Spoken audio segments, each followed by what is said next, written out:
everybody, I'm Danny Otto. Welcome into an all-new episode of That Recap Show. Now, before we get into the episode, just wanted to issue major spoiler alert. We are going to be going over everything that happened in the Super Mario Brothers movie. So if you haven't seen that yet, you may want to pause this video, either go to the theaters or buy it on demand, and then come back and enjoy the breakdown. Now, with that out of the way, let's start the show. Poppin' Off presents That Recap Show.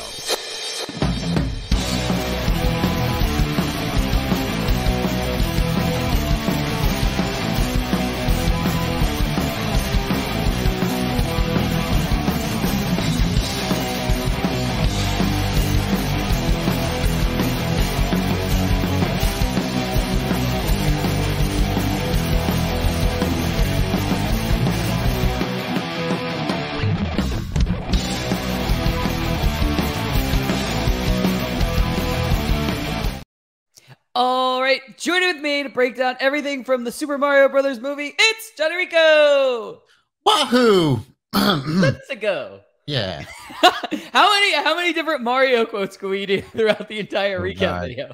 I'll space out. I'll just keep going down a rabbit hole if I keep doing too many. Okay. So first point we can make. I do appreciate now, like, I know a lot of people were getting very critical about Chris Pratt's voice that he chose for Mario and stuff like that.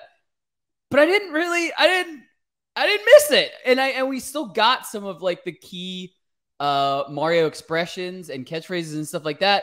And then they even made some in-universe jokes where Mario's family was like making fun of what he was saying, and some of the other like rival plumbers and stuff like that were kind of making fun of like some of the catchphrases from Mario. So I think it worked. I think it worked in universe, and it made sense that like they were kind of I think what did they say? They were upping it to like make it like so people remembered them type of thing. Yeah, exactly. So I think it was a good in-universe explanation of not having, you know, the original Mario voice actor kind of doing it type of thing. So anyway, first point there. Second, I have to say this. So Rico, you texted me right after you watched it. I watched it, and I was lucky enough to watch it with my dad. He actually came and visited, and we got to watch it together. Shout out to my dad. And both of you guys had the same I guess rating or comments about it after it was over. My dad said, "Oh, that was pretty good. That was delightful." And then you texted me that when you saw it, you were like, "That was delightful." Yep.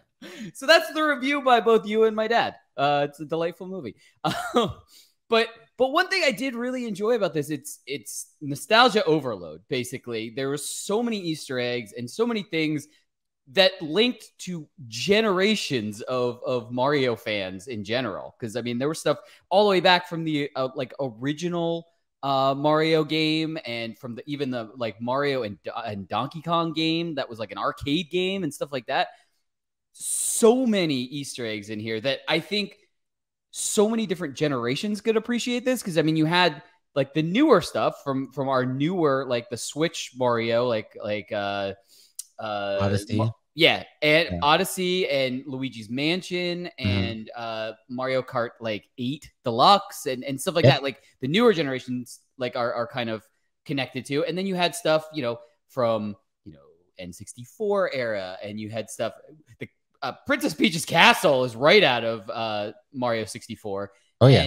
And then you even had like all the way back to the, like I said, the original Nintendo version of Mario Brothers and stuff like that. It was really cool that they were able to just hit it on so many different generations of a character. And that, I mean, it really just goes to show how long Mario has been a video game character. It's crazy that like it spanned over so many different generations of fans, basically, at this point. But yeah, I mean, that's pretty much my initial impressions of the movie. I enjoyed the movie. I had a lot of fun with it. I think it was, you know, some movies are just fun, and that's what this is. And yeah, just the Easter eggs and nostalgia of everything and how it kind of worked into the story. I just overall, I mean, to take a phrase from you and my dad, delightful. Anyway, Rico, what were some of your initial impressions of this movie? Yeah, I mean, like you said, I immediately messaged you, and well, that was a delight, and just exactly what this movie is from beginning to end. It's just like, major smiles on your face, just kind of reminiscing and all the nostalgia of playing Mario games growing up. Uh, Literally every scene, whether it had something that you can look around in the frame and there's something you can be like, oh, I remember that from this, or I remember this from that. Uh, from characters like Four Man Spike, of course, who's kind of like one of the OG Mario villains from like just like you kind of way before like the original arcade version, right? And then also you have like the character who's like the mayor of New York, who's also like the original love interest of Mario in the games too. So it's like the way they kind of integrate all these different characters into the movie is really fun to see. And then also like the stuff I love, of course, is the Mario Kart stuff and the Donkey Kong stuff especially. But I'm definitely gonna get into more of that a little bit later. But yeah, just kind of watching all that, kind of playing this movie. Like the last time I kind of had a movie experience like this is kind of like Wreck-It Ralph, Oh where you're just yeah. kind of watching this whole experience, and there's video game Easter eggs like all over the place. And this is just a giant love letter to Nintendo overall. There's Star Fox references, there's Pikmin references, it was actually really funny. You're talking about how Chris Pratt's performance as Mario. We actually did get the original voice actor of Mario in the movie too. He plays one of the patrons in the diner in the beginning, and he also voices Mario and Luigi's father as well. Oh, Voice okay. actors in the movie, and the one of them kind of sound like the old Mario voice as well, which is pretty cool. So yeah, they were able to kind of integrate him as like he's his own Easter egg, basically, right? So like the fact they were still able to get him into the movie is still pretty cool. But yeah, I really liked his vocal performance, like the way they kind of just made him like he was still Italian, but like a Brooklyn Italian, but it also kind of worked when he was doing like the traditional Mario noises, the Wahoos and the Let's Goes and all that. I remember saying before the movie came out too, like it's an interesting character because um he all he does is does like little silly sounds like that. So like it's not like he's like having these major cut scenes where he's voicing lots of dialogue. So they have to kind of like change it up if you're going to give the character a little bit more depth for a movie, right? So I think that was a perfect change. And of course, Charlie Day as Luigi, which was perfect casting as well. The vocal performances in general are just amazing. Um, but yeah, I just had so much fun with this movie. Absolutely. I mean, you gave shout out to who voiced Mario and Luigi. I mean, we got to go with Jack Black, who voiced Bowser. He was insane. I mean, that leads perfectly into big takeaways. You wanna do some big takeaways? Let's do it. Awesome. All right, I'm gonna kick this off. And I thought, like I said, I think this leads perfectly into big takeaways because Jack Black's song for Princess Peach, I think, was one of my favorite parts. All over the place, yeah. Peaches, peaches, peaches, peaches, peaches, peaches, peaches, peaches, peaches, peaches. The best part about the song, though, number one, it's stuck in my head. But number two, I don't know if you've seen some of the videos about this, but the chord progression of it is the same as Never Gonna Give You Up. Oh, I didn't know that. You didn't know that? Oh, so they combine them, they layer them over there, but they showed what the chord progression was for it, and they were like, "That's a really familiar chord progression," and somebody like layered it over top of it. It fits perfect. Oh wow, yeah, I like to look for that. Peaches, peaches, peaches, peaches, peaches. Yeah, so I had to ask the question. I was like, "Did Jack Black just rickroll all of us? Like seriously?" But Bowser yeah, ruled us. yeah. I thought Jack Black as Bowser was great. Yeah, the whole movie I thought he was great. One thing I did like is so it's very quick paced. And I kind of explained this to you. I didn't think like when we were seeing like scenes and trailers and stuff like that, I didn't think they were stacked so closely to each other type of thing because that's how fast the movie ran or the pace wise for the movie. But I actually think this was a good thing because the story is basically kind of the story of a video game because we're basically just watching the cutscenes. We're not having the action of playing the video game. So I think it works with a really quick pacing. I think otherwise it would have some slow points in it. And because we had a very quick pace, we didn't have slow points. And I think that worked out very well. And there are some movies that, you say, oh, that was really quick between these things. I wish there would have been some more part here and stuff like that. But this, I didn't really feel that way at any point. It didn't feel rushed. Exactly. It didn't feel rushed, but it went real quick type of thing. I love, how we have kind of Mario's first reaction to seeing Toad is to freak out. It's not like, oh, it's just another person, like a humanoid person. It's a mushroom man. Like, Yeah, I just yeah. love, like, it gives more depth to the character. Like in the video game, it's just like, oh, okay, it is a talking mushroom. It's just it's normal. But like here, he's seeing it for the first time and he's freaking the fuck out. And I think it brings it like it makes it more real life type of thing. As much real life as you can get with a Super Mario Brothers movie. But I appreciated that kind of reaction type of thing instead of just rolling over and be like, oh, okay, where am I? Type of thing. Like he's just genuinely freaking out. And I enjoyed that a lot. But yeah, I could go on and on and on. Both about you know, how much I appreciate Jack Black's songwriting ability and vocal performance and everything like this. But Rico, what were some of your big takeaways from the Mario movie? Yeah, there's a lot to talk about here, but the first thing I really want to discuss is the use of music in this movie is pretty fantastic. I think throughout the whole every single scene, I'm getting some kind of cool little cinematic version of old Mario music from going back to like a bunch of different games. Like no matter what kind of moment there was some kind of old school Mario music cue for it. And some of them were kind of like video gamey soundy, but also some of them had like this, like, you know, like a cinematic score sound to them as well. And I really like the way they kind of integrated that into the movie. I think I saw online that they said they used over like 130 pieces of Mario music throughout the movie. Yeah. And so just watching that all on its own was just super duper fun. And then so especially when they're doing the obstacle course and you know, Peach is just going right through it like with ease, and then when she jumps on the flag to get the victory music, like stuff like that I really love. And then of course the credits was just classic Mario music done in a great way. I love that as well.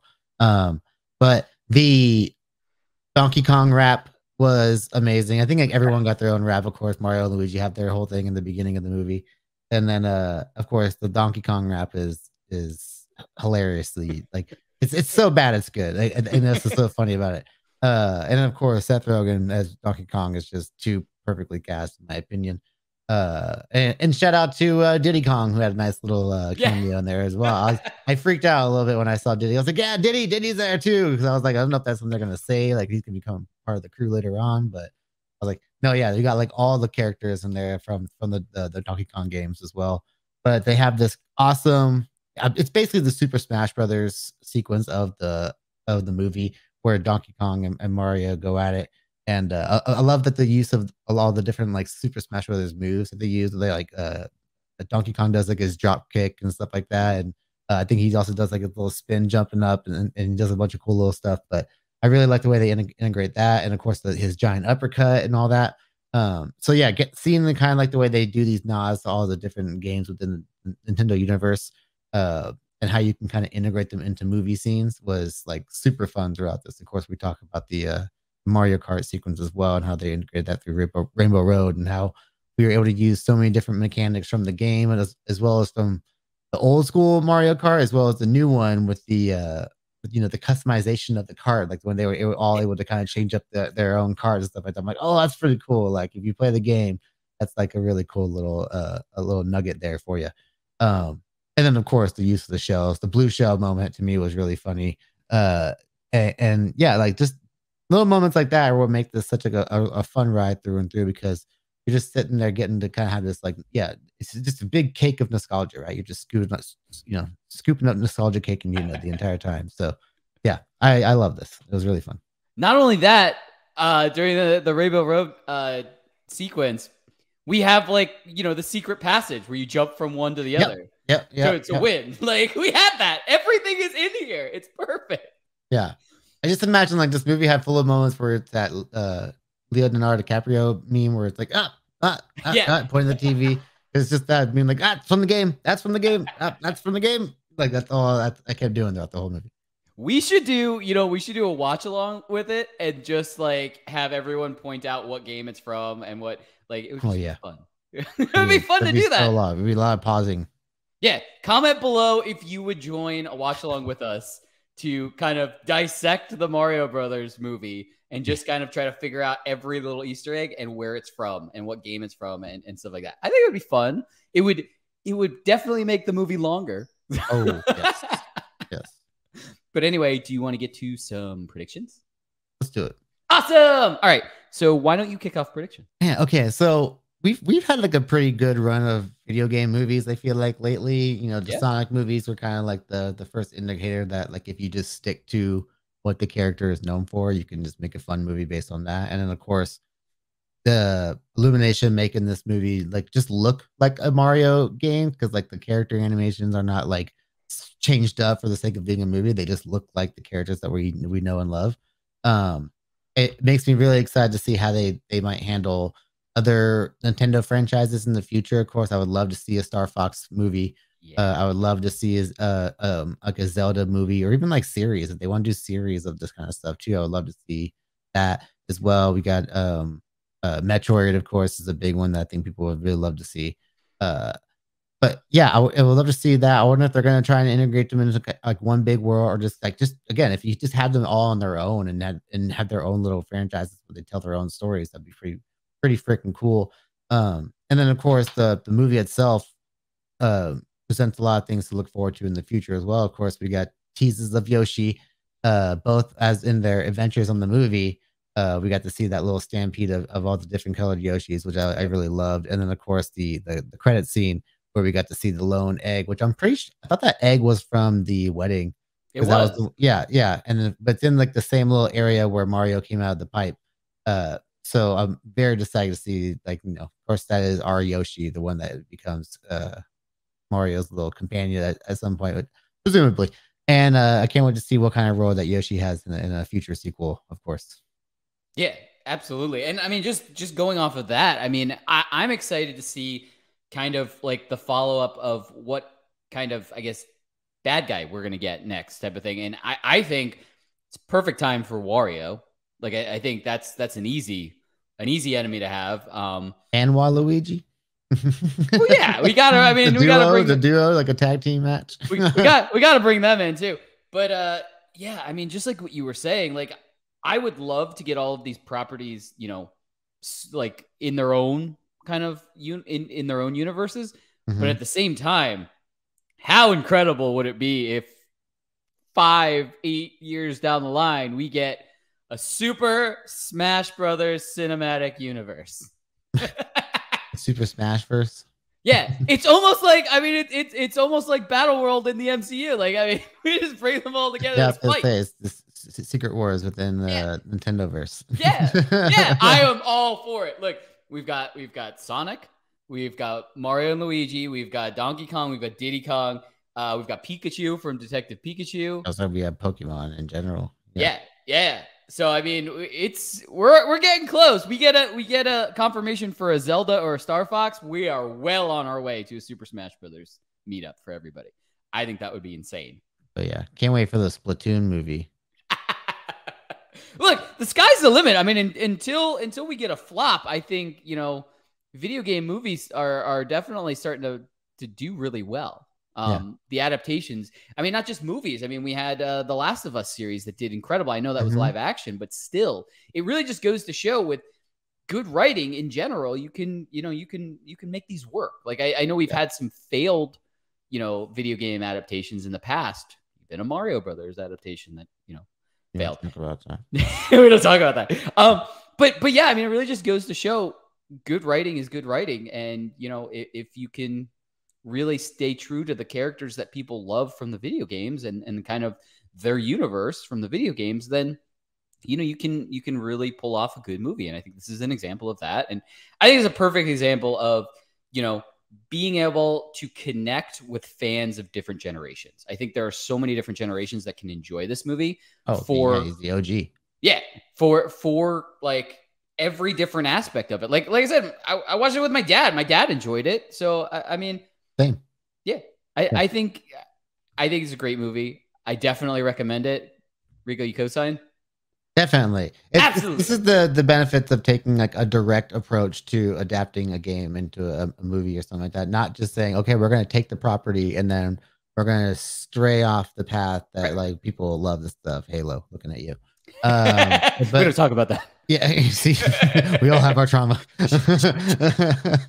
But yeah, again, that's what makes me look forward to the future of video game movies and TV shows in general, is just seeing people take that direct approach. Like you were saying, Last of Us did it great. This movie did it great. Sonic did it a very great way as well. So yeah, keep doing that. We'll be good. Absolutely. And as we always say, that's what we think. Let us know in the comments below. Have you seen the Mario Brothers movie? And if you did, what was your favorite part about it? And how many Easter eggs did you pick out? And which, Mario game is your kind of go-to Mario game? Is it, Mario 64? Is it Mario Kart? Any of the number of Mario Karts? Is it Super Smash Brothers? Is it anything? It can be, is it Luigi's Mansion? We can even go with Luigi's Mansion. And who do you think the villain of the sequel is going to be? There's no way there's not going to be a sequel. And as always, don't forget, like, subscribe, and turn on notifications to hear about all of our latest audio and video podcast updates. Bye, everybody! Popping Off presents That Recap Show.